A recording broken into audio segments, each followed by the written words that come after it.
hello and welcome. Thank you for being here today. We're going to get started. I am Tanya Tucker. I'm the interim president and CEO of Planned Parenthood of Illinois. And thank you everyone for being with us today. I am proud to welcome the delegates from Texas, as well as the executive director from Planned Parenthood Advocates of Texas. We are also joined by Planned Parenthood Great Rivers and Illinois State Senator Villanueva, as well as the Chicago Abortion Fund. We'll all be speaking about the impact of defunding Planned Parenthood, particularly on Texas patients seeking abortion care in Illinois. I'm going to turn the mic over to Chairperson Donna Howard from Texas to start things off. Thank you, Tanya. I'm Donna Howard. I'm a state representative in Austin, and I'm the chair of the Women's Health Caucus at the legislature.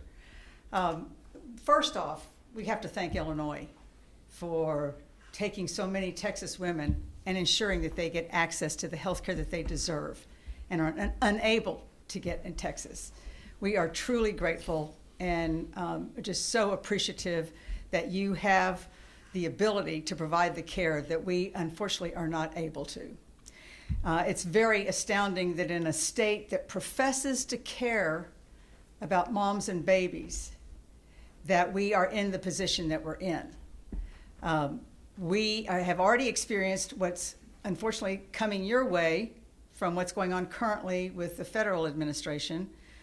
Back in 2011, the Texas legislature cut funding to women's health programs by 2/3, specifically to deny funding to Planned Parenthood, which was our largest provider of health care services in the state. It decimated our safety net system.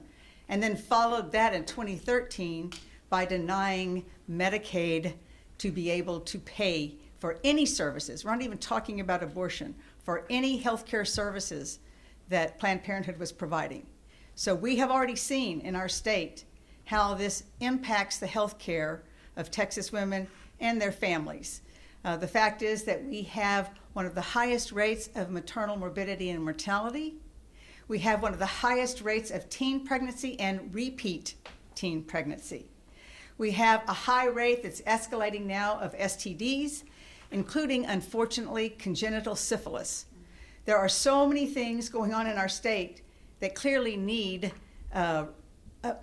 access to health care that Texas is not providing. So we are, again, so grateful for what you are providing to Texans. We want to give you a little bit of warning about what can happen based on what happened in Texas and hope that that is not going to happen. But we just are so grateful to be here, and I am going to turn it over now to Shelley McMahon, who is the Executive Director of Planned Parenthood Advocates of Texas. Good morning. Thank you, Rep. Howard. Thank you for having us here today. And I want to be clear from the start that Texas years-long attack on Planned Parenthood and reproductive rights is not a warning. It is not a what if. It's not a worst-case scenario. It's the record, it's the blueprint, and it's been devastating. In Texas, we have lived through what happens when lawmakers make it their mission to dismantle reproductive care. We don't have to imagine what happens when Planned Parenthood is defunded or when the worst anti-abortion bills turn into laws, because we have the proof. In 2013, as Rep. Howard was mentioning, Texas lawmakers kicked Planned Parenthood out of the state's Healthy Texas Women's Program. In 2021, they went even further, removing us from Medicaid. The impact was devastating. Thousands lost access to basic care, contraceptive use plummeted, preventable diseases spread, unplanned pregnancies rose, many clinics closed, and wait times got longer. Even with these obstacles, Planned Parenthood in Texas, I am proud to say, has remained a steadfast provider of exceptional sexual and reproductive health care. In 2023, Texas had the highest rate of uninsured people, yet Planned Parenthood persisted in doing our part in bolstering the safety net. Texas has one of the worst maternal mortality rates in the country, yet Planned Parenthood in Texas has fought to keep their doors open and served over 100,000 patients. Texans are fighting for access to health care on city, county, and state levels. Threats to the ability to access safe and legal medication abortion, threats of surveillance and financial profit in what should be very private and personal medical decisions, and just the waste of government resources. trying to test wastewater for to find more ways to persecute and threaten Texans. Texas has shown the country exactly how to enact bad policy, and others have followed. In the following years, states like Iowa cut Planned Parenthood out of their state-funded programs, and then the same playbook to spread to Medicaid in Missouri, Tennessee, and Idaho, and moved to block us from Medicaid. South Carolina tried also, and in June, the U.S. Supreme Court ruled in their favor.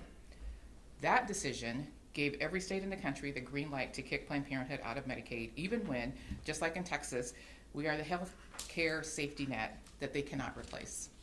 Thank you. What solidified this assault on our reproductive rights was Congress passing its budget bill, defunding Planned Parenthood nationwide and slashing Medicaid, the next move in a strategy Texas launched and has been replicated step by step across the country. And like with every other bad policy, the people hit first and hardest were the ones already facing the steepest barriers to care: Black and Latino communities, LGBTQ+ people, rural residents, and those with low incomes. The communities our healthcare system, has failed for generations. And now, in 2025, the quote from Mr. Rogers, "Look for the helpers, you will always find the people who are helping out," could not be more appropriate. Since 2021, thousands of Texans have come to Illinois for care because Illinois is a safe haven for them, and our own state has abandoned them. Our sister clinics, and right now the entire state of Illinois, are the helpers, and we are grateful. Grateful for their grace, their generosity, and their grit. There is a pattern to spreading cruelty, and Texas wrote the playbook. What happens in Texas doesn't stay in Texas. It spreads, it harms. We have the evidence, we have the patient stories, we have the data. The harm is real, and the stakes are national. So I'm asking our communities in Texas and across the country to stand with your Planned Parenthood providers, stand with Texas patients, stand with Illinois patients. Because if Texas wins this playbook to ban, defund, and export, no one's rights are safe, not in Texas, not in Illinois, not anywhere. And with that, I'm proud to introduce Texas champion Congresswoman Sylvia Garcia. Thank you, and first I too want to thank all our friends, our partners from Illinois in welcoming us and hosting us this morning. It is a true partnership that is about putting women first. You know, I always like to say that I stand with Texas women, but I also always say that I'm Catholic and I'm pro-choice. I stand with Planned Parenthood, have for many, many years, and I will never stop. But I can tell you that what I have seen most recently from my days in the Texas Senate, when we had the filibuster, I had a staffer recently who said, "Did you know that you were in a documentary about Wendy Davis and the filibuster?" And I said, "No." She said, I don't have the luxury of watching too many things. It took me forever to even get to go see Superman. but she said, "You're right there in it." And I said, "Yes, and I'll continue to be right there in it until we're sure that women have full access to the health care that they need." And I mean all health care, because that's the bottom line. And for me, the Planned Parenthood of Gulf Coast in Houston, their main office, their headquarters, was in my district. It was a landmark. It was, I could get on that freeway and see that tall building with Planned Parenthood at the top. And I knew I was in my district. I knew I was heading to the East End. And I knew that women in my area were covered. Y'all, I was there last week. It's closing down. That was always their goal. It started in Texas, but as was said by all the speakers before me, it is now spreading around the country. The fight is bigger than we think it really is, because we don't know what they're going to do next. I think soon they're going to start suggesting that even if we think of getting pregnant, that they have a role in it. You know, it is just ridiculous at some of the bills that I see and some of the amendments that I see in Congress, because they forget that that building was not just a symbol of Planned Parenthood and its mission, but it was a place where women could feel safe to go and talk about what their issues were. And it wasn't just about abortion. It was always about making sure that they had their wellness exams, their prenatal care, everything that they needed. And now, where are they going to go? Where are they going to go? That facility handled about 350,000 visits. Now, all those folks are going to have to figure out where else to go. Now, they do have some clinics, other clinics in Houston that are staying open, but that one in the heart of my community no longer will be. And I can tell you that I know a lot of folks that stop me as I visit around my district that tell me that they went there or their daughter went there, and now they may have to travel a longer distance. And I know it's not as far as going from the Rio Grande Valley to Houston, but it's from going from one end of Houston to the other end of the county, and in Houston traffic, that's comparable. So that's the state of affairs, and we'll continue to fight to make sure that all of these women that went there can have a place to go. And we'll continue the fight in Congress to restore and make the changes needed so that Medicaid will cover some services to make sure that women have access and to undo the damage of the Dobbs decision. So it's going to take a lot of work. I'm certainly committed to doing it. And I want to thank again Illinois for being so welcoming and seeing our patients. And be prepared, because now 350,000 women from my district may be showing up. But we toured your facility. It looks great, and I have no doubt that you'll be able to handle it. Next, I'd like to introduce Margot Ripa Hagen, President and CEO of PPGR. I'm sure that's Planned Parenthood. Good for everybody. Thank you, Congresswoman. Hi, my name is Margot Riphagen. I use she, her pronouns, and I serve as President and CEO of Planned Parenthood Great Rivers, proudly serving the St. Louis region and the Missouri Ozarks, including 7 counties in southern Illinois. For our organization, and especially for our health center workers, there is a stark difference between the 2 states that we serve. In Illinois, patients from around the country, they know they can come here to receive the health care that they need, including abortion, on their own terms and without judgment. In fact, we're one health center in Fairview Heights, Illinois. We've welcomed patients from 33 states this year, primarily states with excessive bans and restrictions that put patients' lives at risk.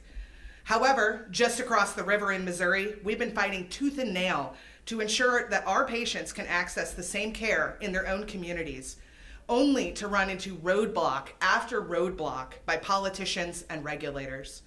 See, this is what happens when you're governed by an anti-abortion supermajority, when so-called public health initiatives are rooted in scoring political points rather than actually improving the health and well-being of Missourians. And we know Texans are very familiar with this as well. In Missouri, we continue to see the devastating effects of our state's abortion bans and restrictions. Residency applications for future OB-GYNs dropped dramatically, leaving health deserts across the state. Women, Black and brown people, LGBTQ+ people, and families with low incomes are forced to travel farther for crucial care. Last November, Missourians enshrined the right to reproductive freedom in our state constitution through a grassroots citizen-led initiative process. After all of this, we've been met with nothing but resistance, shifting goalposts, and a referendum forcing Missourians to vote again next year, all because legislators decided they didn't like how their constituents voted. For years, these same lawmakers have relentlessly fought to block Missouri Medicaid patients from accessing cancer screenings, STI testing, birth control, and more from their trusted Planned Parenthood providers. It is clear to us that they will dig for any opportunity to smother the voices of voters and advance policies that could worsen our public health outcomes. It's also clear to us that Congress took a page out of Missouri and Texas's playbook when they advanced defunding efforts to block Medicaid patients nationwide from accessing crucial care at Planned Parenthood. These reckless decisions only put Americans further at risk, even in healthcare havens like Illinois. Planned Parenthood is a safety net provider. Without us, patients have nowhere else to go. So let me be clear, we are not going anywhere. I stand here with our Planned Parenthood partners from Illinois and Texas, and many reproductive health champions who stand firm in our commitment to make sure every single person can get the essential health care that they need when they need it, no matter what. I'm proud now to turn over to Tanya Tucker, Interim CEO of Planned Parenthood Illinois. Thank you.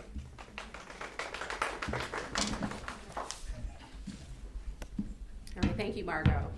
I'm proud to be standing here today to talk about what it means for Texas, the things that are happening in Texas and its impact on us here in Illinois. I'm Tanya Tucker. I'm the interim president and CEO of Planned Parenthood of Illinois. I'm also the chief financial officer, and I use she, her pronouns. Since Roe v. Wade was overturned in 2022, Planned Parenthood of Illinois has seen the number of abortion patients nearly double. Before Roe overturned, only 4% of our patients traveled from out of state. Today, a quarter of our patients come from another state. We've welcomed patients from nearly every state, including Texas. In fact, we began seeing patients from Texas in 2021, just days after SB 8, their abortion ban, when it went into effect. Since Roe was overturned, the number of Texas patients that we have seen has jumped by 200%. And it's not just Texas. As a Hagen state, Illinois sees more out-of-state patients than any other state in the nation.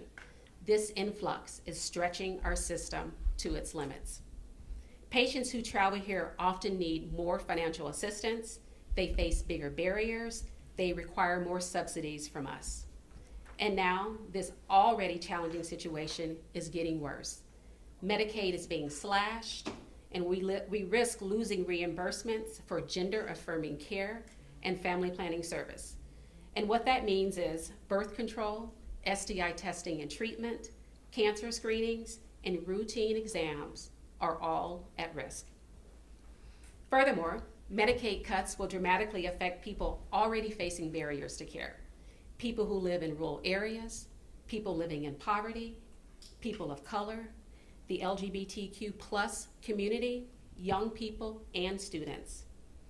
Though we are fortunate to live in Illinois, where our state covers the cost of abortion care for PPIL Medicaid patients, we are still facing a $4 million federal Medicaid loss for family planning and gender-affirming care. This is in addition to cuts for family planning care through the Title X program. Throughout all of this, we remain committed to serving Medicaid patients and have contingency plans to protect their access to care. However, this model is not sustainable if we lose funding.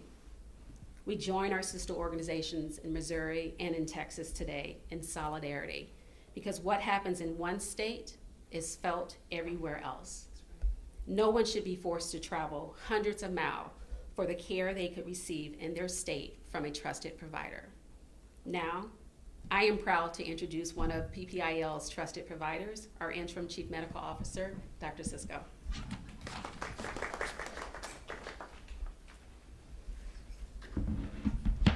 Good morning. Thank you, Tanya.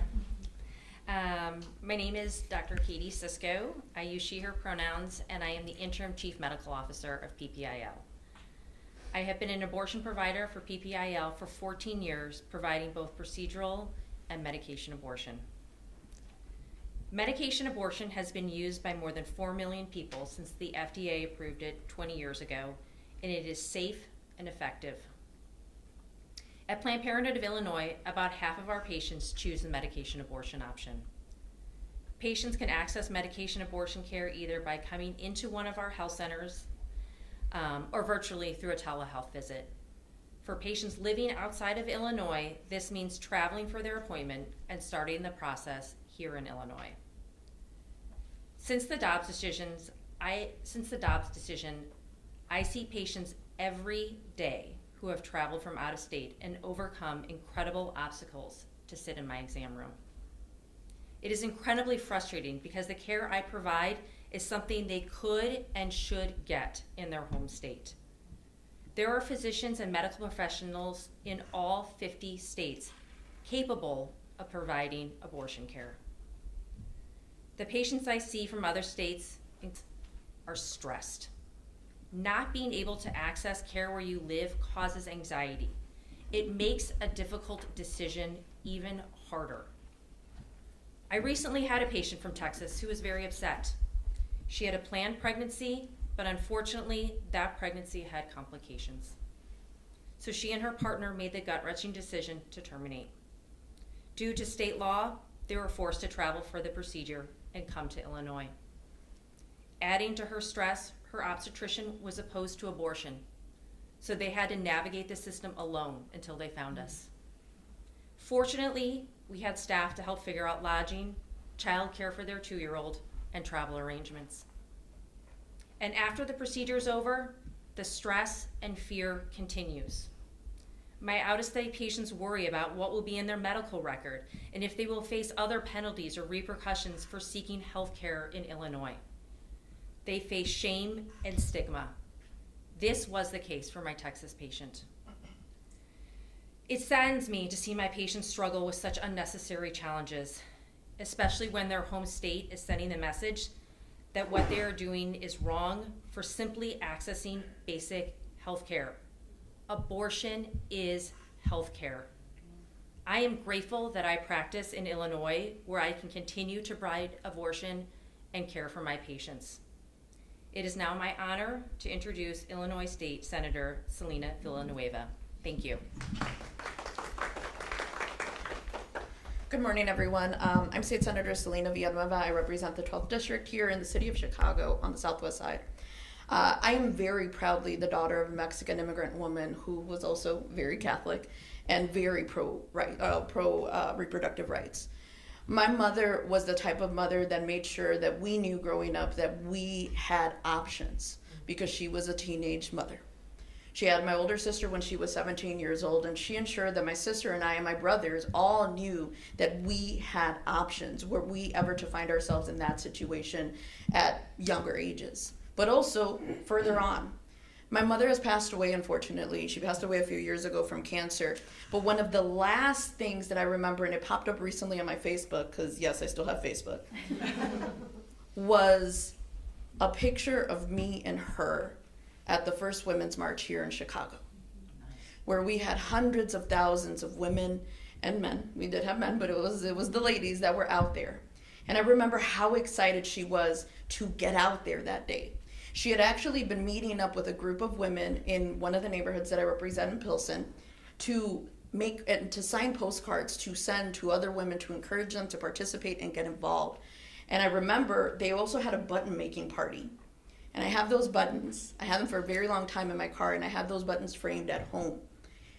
And it still brings a lot of emotion when I get to see that, and that's one of the first things I see when I wake up in the morning. Because for me, standing here with colleagues from Texas, with incredible champions like Planned Parenthood Illinois, Planned Parenthood Great Rivers, and the Chicago Abortion Fund, who I get to work with almost on a daily basis on the important rights, reproductive rights, gender-affirming care here in Illinois, we do it because we know that there are so many people in other states that are unfortunately facing the same type of realities that women and families are facing in the state of Texas. And that is literally the taking away of their rights to choose what is best for their bodies and to choose what is best for their families. But in Illinois, we've enshrined that right. I was part of the freshman class of women who came in 2019 in the Illinois legislature and said, we need to make sure that the access to abortion care is enshrined in our laws, because we understood and we saw the writings of the walls of what was going to happen. And sure enough, when the Dobbs decision came about, we saw what happened in Illinois. We had our laws. We made sure that people have access to reproductive health care, to abortion. But we didn't stop there, and I didn't stop there. Because I come from a very proud Mexican woman who said, oh no, if somebody tries to punk you out, you show them who you are and where you come from. And I know my folks from Texas also know this. You show people where you come from. And we did that. And we continuously did that.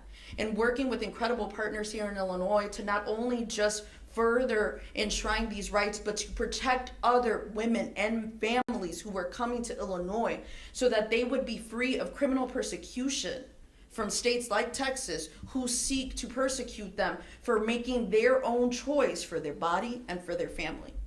And we're going to continue to do that work. We have continuously tried to provide more financial resources, and we'll continue the fight to do even more work to ensure that anybody that is coming to the state of Illinois has the ability and the accessibility to be able to get access to reproductive rights, because that is the right thing to do, not just in this moment, but in every moment.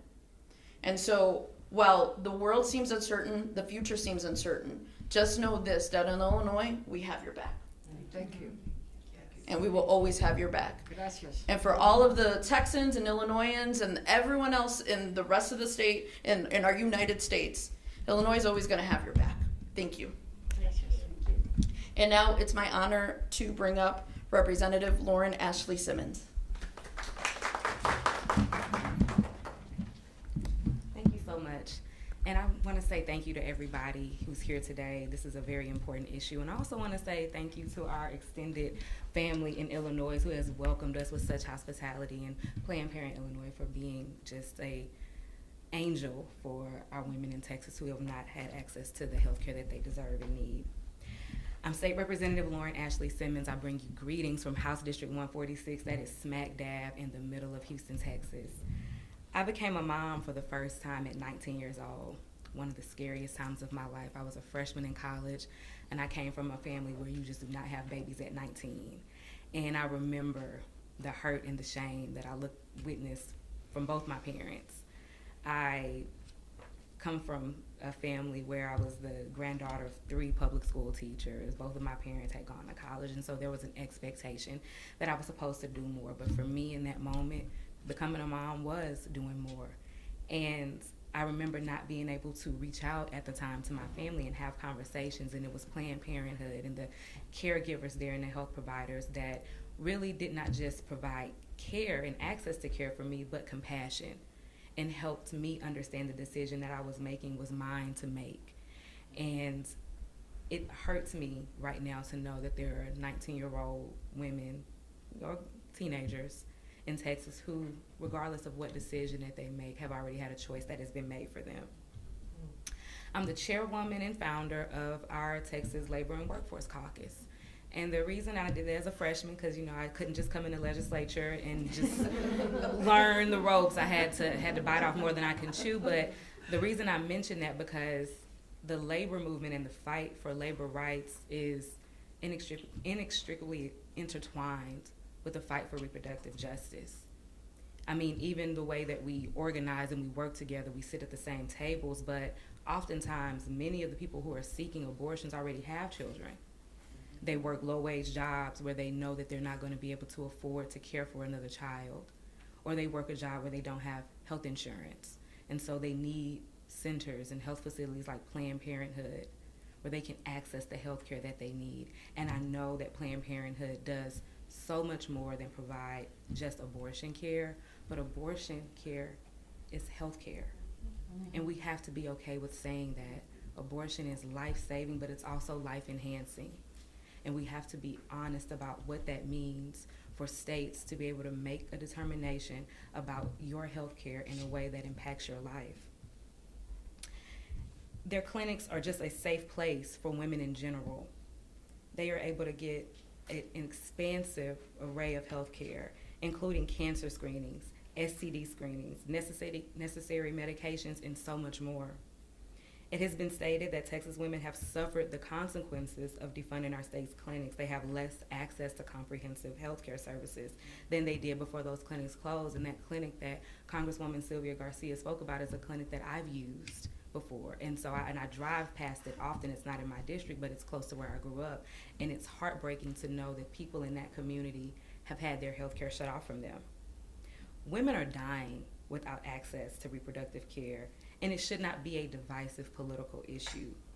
We should be working to expand healthcare access and using resources to combat maternal and infant mortality. Communities of color are disproportionately impacted by negative outcomes, with Black women experiencing the highest rates of maternal deaths. It pains me to know that my 10-year-old daughter is living in a world where she has fewer rights than me and her grandmother, and less bodily autonomy. I've buried friends who did not survive childbirth, and we are heading down a path that will continue to become a norm.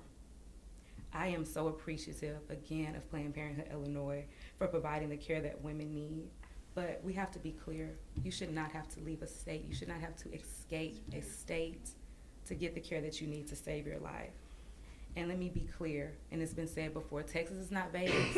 What happens in Texas does not stay in Texas. And we are the canary in the coal mine. I don't want to see women across this country suffer the way that so many women in Texas are. And so I appreciate all of us here being on the front line, because this is a fight that we are not going to lose, and we will continue to forge forward. So thank you so much. I appreciate the hospitality here, and I love that we have been received with such a warm welcome. Thank you.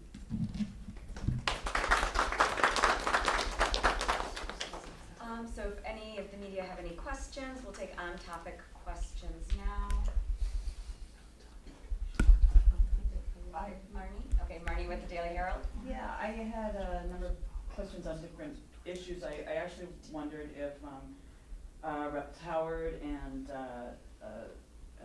Simon could Simmons could just talk about how you're doing. It's been about a week since you've been here. Do you expect you're going to be returning, and are you concerned about repercussions? We'll have to take that one later. Okay. Okay.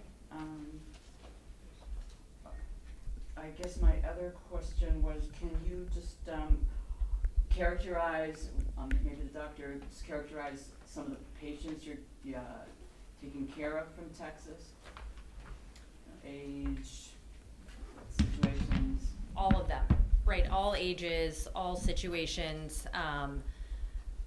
I've been here for 14 years. I remember when we first started seeing Texas patients, before the Dobbs decision, and it was shocking to me then that a patient had to travel from out of state to get their care.